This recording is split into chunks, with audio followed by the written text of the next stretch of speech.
Welcome to the Elevated Woman's Podcast, your guide to optimal health and confidence. I'm Dr. Akindipe, family nurse practitioner and women's health coach. I help women in midlife reset their bodies and reclaim their confidence. So this is the place where real talk meets real solutions. No quick fixes, no fluff, just the tools, strategies, and stories you need to break free from stubborn weight gain, balancing your hormones, and stepping into your healthiest self yet. Whether you're navigating perimenopause, menopause, or simply just tired of feeling like your body's working against you, then you're in the right place. Let's get into it.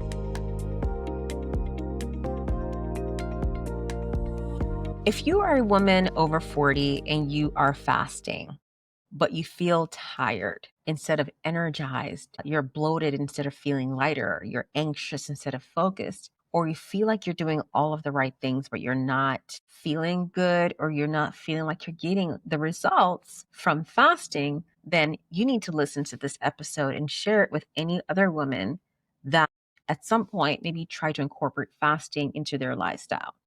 I want you to know that fasting is not necessarily the problem. The problem is that fasting without understanding your physiology might be the issue. So most women are fasting today because they've heard that it will help with weight loss. They see it on TikTok or Instagram or something. They heard it lowers their blood sugars. Or they just saw someone online say they just skipped breakfast. So they start to incorporate this without really understanding how it works.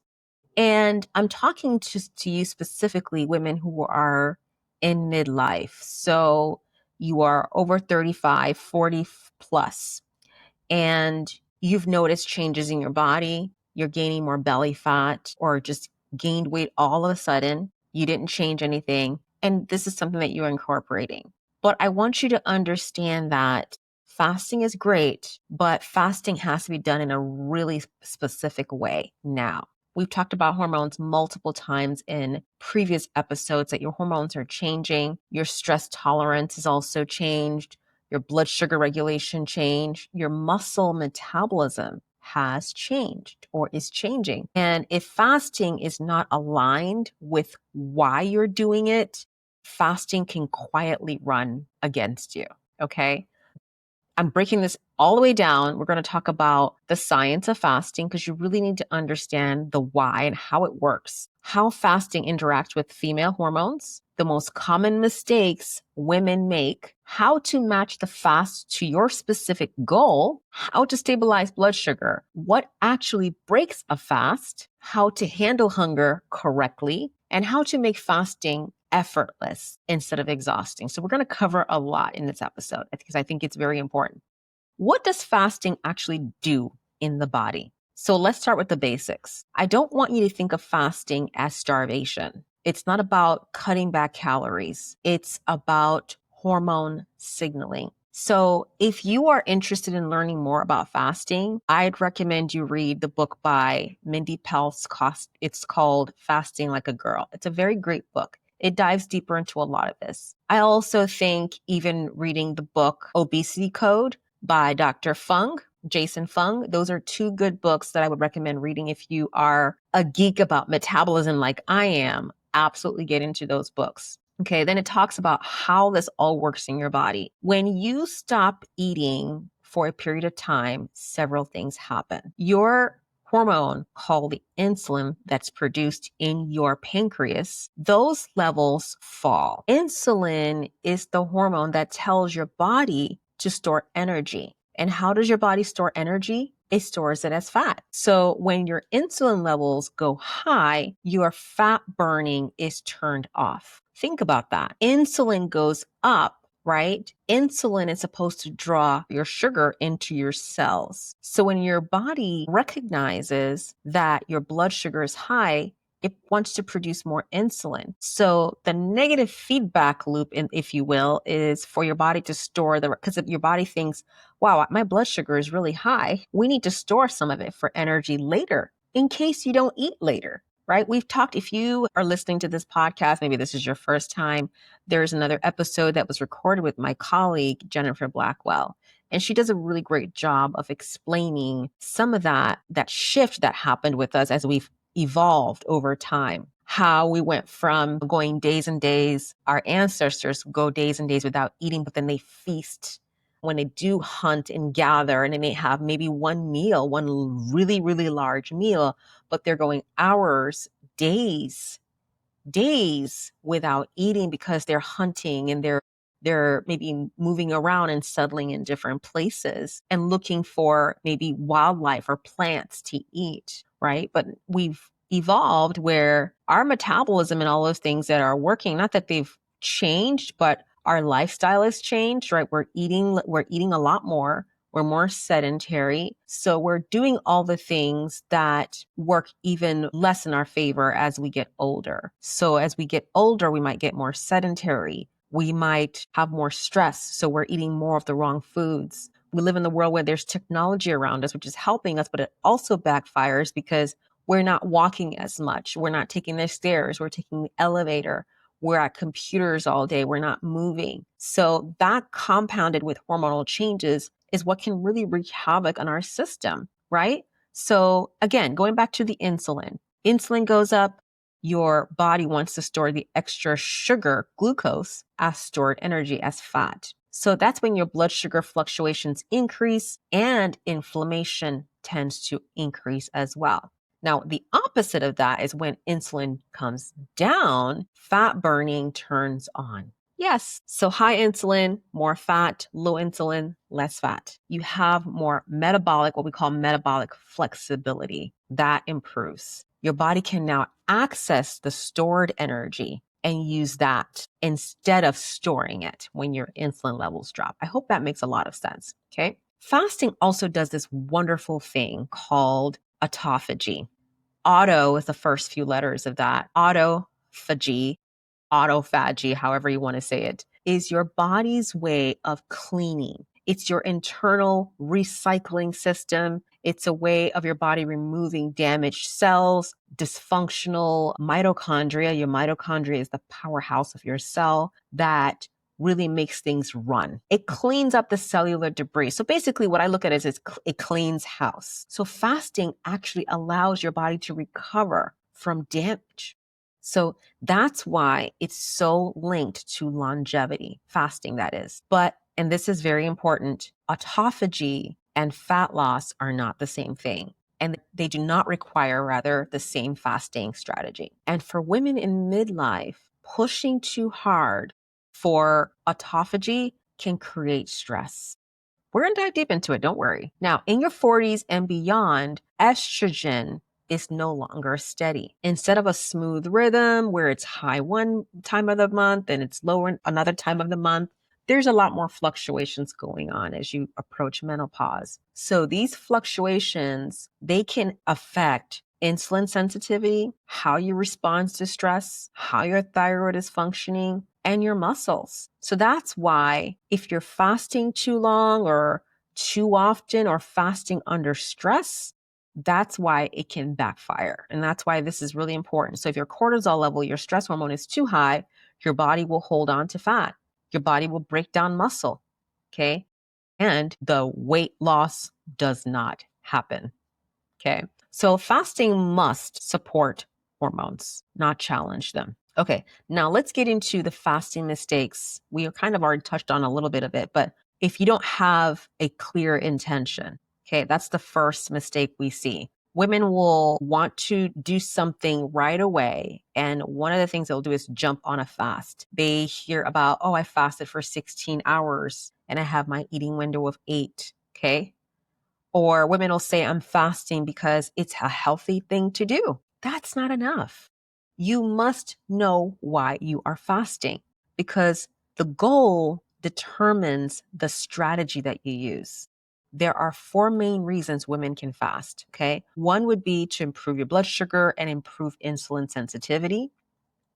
Number 2 would be to burn fat, to support gut health and reduce inflammation. And the other is to preserve or build muscle. So each one of these requires a different approach. Okay. Fasting for blood sugar regulation. So Let's start with blood sugar because this is really important because women start to, I was just talking to someone, I'm actually currently at a business conference. And I was talking to a lady here who noticed that her blood sugars has started to creep up. Luckily, she's already on a really good regimen of watching everything. She's got her Oura ring, she's watching her sleep and all of that.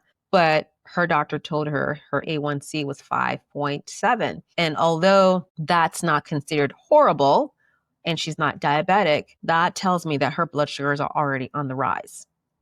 Okay. So if your blood sugar is unstable, long fasts could make things worse, not better. So signs your blood sugars are unstable. You're feeling shaky while fasting. Not a good sign. Feeling shaky might mean that your blood sugars are low. And if your blood sugars are low, you don't want to be going on these long fasts, right? You're more anxious. You feel dizzy. You're irritable. You're snapping at everybody. You're needing caffeine to function. You're crashing after meals. For blood sugar regulation, the goal is for your blood sugars to be stable, not deprive yourself some more. So the best approach for this is shorter fasting windows around 12 to 14 hours. You need consistent meal timing, protein focused meals that help stabilize your blood sugar. Avoid fasting plus heavy use of caffeine. If you're fasting and you're feeling like you're needing more coffee, that tells me that your energy balance is low, your blood sugars are really low, and you're just making things worse and stressing your body out, and you won't lose any weight or lose fat. Fasting for fat burning. So fat loss is hormonally driven for women, okay? Fat loss happens when insulin stays low consistently. If you continue to raise your blood sugar, insulin goes up, not when calories are slashed aggressively. So for fat burning, 14 to 16 hours of a fasting window works well. 2 to 4 times per week, not every single day. Okay.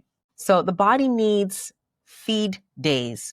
You need to make sure that during those times when you're eating, you're nourishing your bodies. That will make sure that your thyroid is functioning properly, because if you are chronically stressed, you're not eating enough, you're not getting the nutrients that you need in that eating window, that can impact your thyroid. And what does your thyroid do? Your thyroid is important for your metabolism, for fat burning. It also protects your muscle. If you are not eating enough protein during your eating window, your body starts to break down your muscle. Okay. And it keeps your cortisol in check. When your body feels like it's starving, it's going to want to store fat to protect you because it thinks you might starve. Resistance training should happen when you are eating, not during the times when you're not getting any nutrients, because you need that energy, right? You don't want to be lifting weights on an empty stomach without eating anything. You cannot fast your way into fat loss while losing muscle. It won't happen. Muscle is metabolically active and protective. Now, let's talk about gut health and inflammation.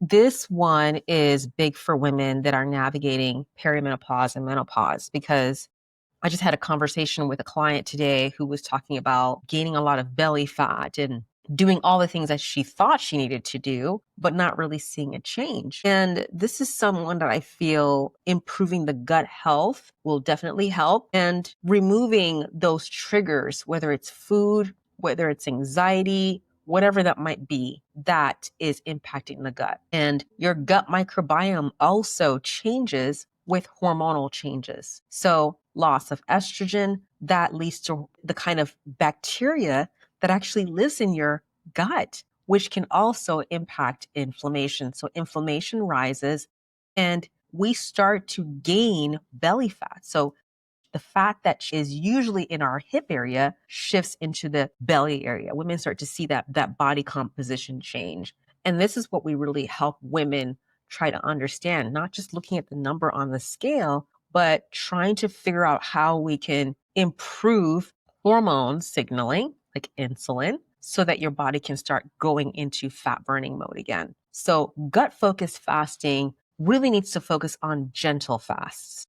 Okay. Gentle fast, not really prolonged fast. Avoiding things that trigger inflammation, artificial sweeteners, sugars. You need to limit coffee on an empty stomach. Break fast with whole foods, proteins, and fibers. A stressed nervous system creates a stressed gut. and a stressed gut holds inflammation. Makes sense, right? Okay, now fasting and muscle preservation. This is where many women go wrong. After 40, muscle loss accelerates. Okay, so if protein intake is inadequate or fasting is too aggressive, then muscle loss happens. Okay, so muscle loss slows down your metabolism, which is not what you want, worsens insulin resistance, increases frailty over time, right? So if muscle is the goal, which absolutely should be as you get older, then keep the fasting windows short. Protein intake must be prioritized. Strength training should not be done fasted, like I said earlier, and calories must be adequate. You cannot build or preserve muscle in a chronically fasted state. Mistake number 2, doing the same fast every day.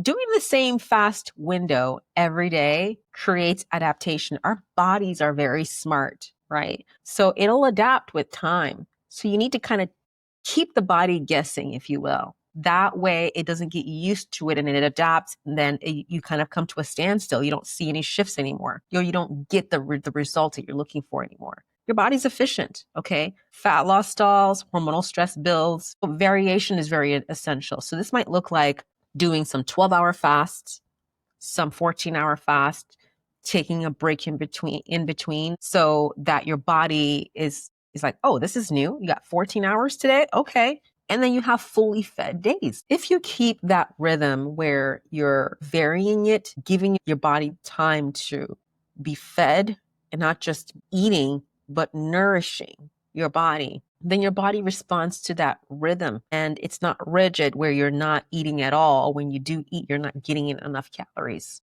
Okay, let's move to the next fasting mistake. Thinking that hunger is always a good sign. So your stomach is growling, you have low energy, you think, yes, I'm doing it right. No, not all hunger is the same. True hunger builds slowly. It comes in waves. It's manageable. Blood sugar hunger, note what I just said. I said true hunger and then blood sugar hunger. It feels urgent, like you need to eat. And usually when you're really hungry like that, guess what? Your body, you're going to want to eat whatever you can find. And a lot of times it's quick. It's carbs, sugar to get that quick energy in. You're shaky, you're anxious, you're panicky. If hunger feels panicked at all, do not push through it because you're trying to fast. That is a blood sugar crash, not a win when it comes to fasting. Okay. Now, what actually breaks a fast? I get this question a lot.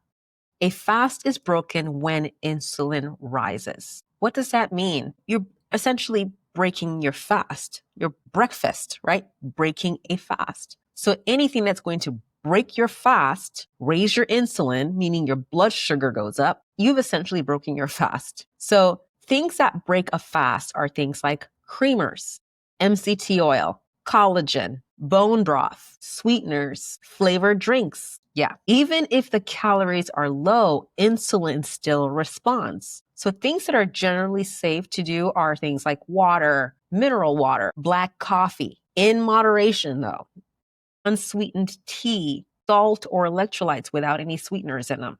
So that's just a little bit of a guide. Okay. How to break fast properly. Okay. This is essential. The first meal after a fast determines the metabolic response. Let's go back to that hormone insulin. What you want to do is not spike your insulin. So you want to keep your blood sugar stable and reduce inflammation. So the best foods to break a fast are protein, fiber, healthy fats. The worst foods you can eat are processed foods, refined carbs, sugar. Breaking a fast poorly actually can undo the exact thing that you were trying to fix. So let's say you fasted for 14 hours and you break your fast with a lot of sugar or carbs or processed foods. You just undid what you just were trying to fix. Okay.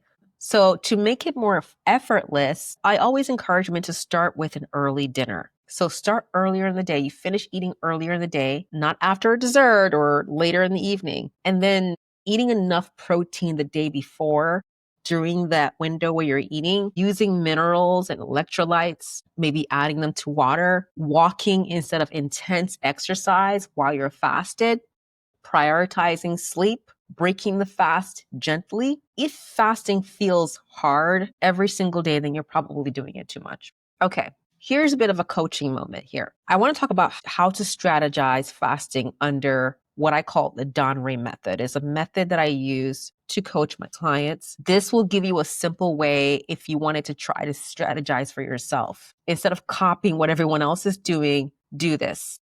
The D in the Donray method starts for discover. And I use this for different things or different strategies I'm working on with my clients. The first thing to do is to discover. Before you change anything, I want you to understand what's happening in your body right now. Okay? Ask yourself these questions. Why are you fasting? Are you fasting because you want to improve your metabolism? Are you fasting because you want to lose belly fat? Are you trying to gain muscle? Are you trying to improve your gut health? Are you trying to improve your energy? Fasting has many, many benefits. It's not just for weight loss. It has a lot of different benefits. Fasting can help with clarity, brain fog. It can improve mental clarity, being present, being more focused. So also ask yourself, how do I feel when I fast? If you've done it before, did I feel miserable? Maybe it worked a little bit, and then the positive result that you got from it, maybe they worked, but then they didn't work. Did you feel calm or anxious? Did you feel energized or depleted? Did you feel clear or foggy? Discovery means observing without judgment, okay? If fasting makes you shaky, anxious, or exhausted, that's data for you to look at and say, maybe I need to do something different. The next step is align. This is where most women skip ahead and get stuck, okay? Alignment means matching your fasting style to your current hormones, your stress level, and season of life. So ask yourself, am I sleeping well right now? If you're not sleeping well, it's probably not a good time to start fasting. That needs to be fixed first. Why aren't you sleeping? Is it a hormonal issue? Is it a lifestyle issue? Are you under stress? Are you training too hard? Am I perimenopausal or menopausal? You see why different reasons can really impact how you do with fasting. If stress is high, long fasts do not align with high stress. If muscle loss is a concern, fasted workouts are not aligned. You're going to lose more muscle. Alignment means you choose a fasting window or fasting strategy that works with your physiology and what you are going through right now in life. Okay. N is for nourish. Fasting does not replace nourishment. It's not a starving strategy. What you eat during your window matters, okay? Especially when you break that fast, what are you putting into your body? Are you undoing the whole process, okay? It means adequate protein. It means enough calories, minerals, electrolytes, staying away from all of those things that are actually going to make your gut health even poor. If you're under eating, fasting becomes a form of stress. So if you're already stressed and you're under eating, that causes more stress and that spikes your blood sugar even more. And of course, your insulin levels. R is for rewire. This is about changing how you interpret hunger. Not all hunger means push through. We talked about, is it metabolic? Is it true hunger, or is it your blood sugar dropping? Is my body asking for fuel or rest? Sometimes maybe even hydration might be it. Maybe you just need to drink a lot more water. Am I fasting to heal or to just control? When you rewire your thinking, fasting stops feeling like a battle and starts feeling intentional. Final step is elevate. Once your body feels safe, once your blood sugar is stable, your stress is managed, you're sleeping well, you're eating well, this is where fasting can feel easier. Your energy improves, fat loss becomes sustainable, hormones respond instead of resist. Your body feels safe enough to let go and start to let go of the fat. It's like, okay, I don't need to store this energy anymore. She's okay. She's not running away from a bear. She's just trying to help her kids get ready for bed or get ready for school in the morning. You're taking time for yourself. You're reducing stress. You're doing breath work. You're doing yoga to really calm your nervous system. Because if your nervous system is not calm, it's going to prioritize storing energy versus fat loss, even if you're fasting. Okay, we just learned that fasting is not a one size fits all strategy, right? It's a conversation with your body. And when you use the tools like the Donray method, you stop guessing, you stop copying what everybody else is doing, it can really start to work in your benefit. Okay, so if you want help walking through the discover and align steps that we talked about, there is a midlife fasting cheat sheet in the show notes. Check that out. That can help you identify your fasting goal, choose the right fasting window, when to stop fasting, and how to protect your hormones while doing this. Grab the cheat sheet and start fasting with intention and not confusion. All right, thank you so much for joining me today. If this episode resonates with you, definitely share it with another woman who needs this today. Until next time, stay elevated. Thank you for tuning in to the Elevated Women's Podcast. If today's episode resonates with you, don't keep it to yourself. Share it with a friend who needs this conversation too. And if you're ready to stop guessing and start thriving, head over to our website. It's listed in the show notes to learn more about our Elevated Women's Coaching Program. That's where we take these conversations deeper and create a more personalized plan for your hormones, your weight, energy, and more. Check out our show notes. I've linked free tools and cheat sheets to help you get started right away. For more daily tips and inspiration, come hang out with me on Instagram at The Elevated Woman Coach. And don't forget to subscribe to my YouTube channel, Thriving Over 40 with Dr. Akindipe. Until next time, stay elevated.